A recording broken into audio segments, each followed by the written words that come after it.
अस्सलामु अलैकुम वरहमतुल्लाहि वबरकातुहू। सवाल ये है कि मुफ्ती साहब मैंने फ़ार्मेसी करी है, फ़ार्मेसी करने के बाद हमें एक लाइसेंस मिलता है। मेरा पहला सवाल है कि क्या मैं अपना लाइसेंस किराए पर दे सकता हूँ क्या? देखिए भाई, जो लाइसेंस आपको मिलता है वो गवर्नमेंट की तरफ से सिर्फ़ आपके लिए होता है। अगर ये कानूनी एतबार से जायज़ है, यानी कानून की तरफ से आपको ये अथॉरिटी मिलती है कि आप अपना लाइसेंस किसी को किराए पर दे सकते हैं, ठीक है, तो फिर ये तो जायज़ होगा, आप उसको किराए पर दे सकते हैं।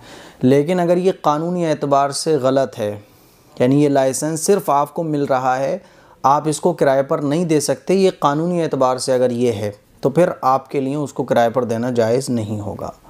तो ये कानून के ऊपर डिपेंड करता है, ठीक है ना, ये आप देख लें।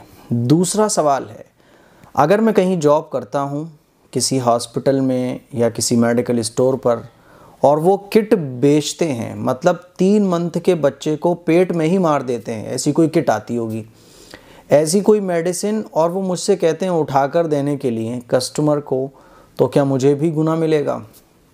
देखें मेरे भाई, इन चीज़ों से जितना हो सके बचने की कोशिश करें।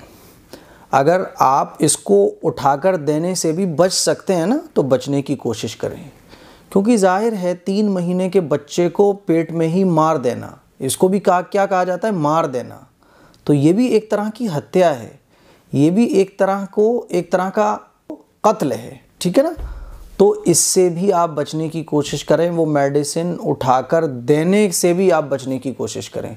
और अगर बचने की कोई सूरत ना हो तो बहरहाल बहुत ज़्यादा मजबूरी की सूरत में, जब कोई और भी नहीं है, सिर्फ आप ही हैं और आप ही को ये कहा गया है, तो वो आप उठा के उसको दे सकते हैं, वो जाने और उसका काम जाने, ठीक है ना।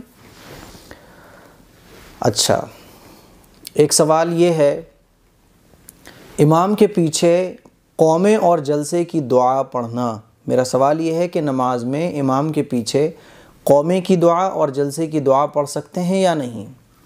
देखिए, मुक्तदी रुकू से सीधा खड़े होकर रब्बना लकल हम्द कहता है ना, रुकू से सीधा खड़े होने के बाद, उसके बाद रब्बना लकल हम्द कहने के बाद हम्दन कसीरन तय्यबन मुबारकन फ़ीह कह सकते हैं, ठीक है ना।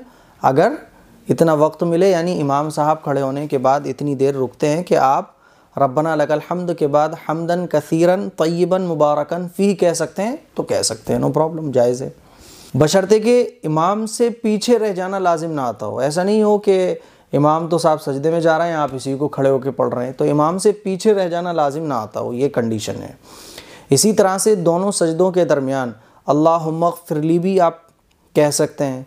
और अगर वक्त इतना मिल जाता हो इमाम साहब के साथ, तो फिर आप, यानी वक्त अगर ज़्यादा मिल जाता हो इमाम साहब के साथ, तो फिर आप वरहमनी वहदिनी वआफ़िनी वरज़ुक़नी भी कह सकते हैं, ठीक है, ममनू नहीं है, जायज़ है।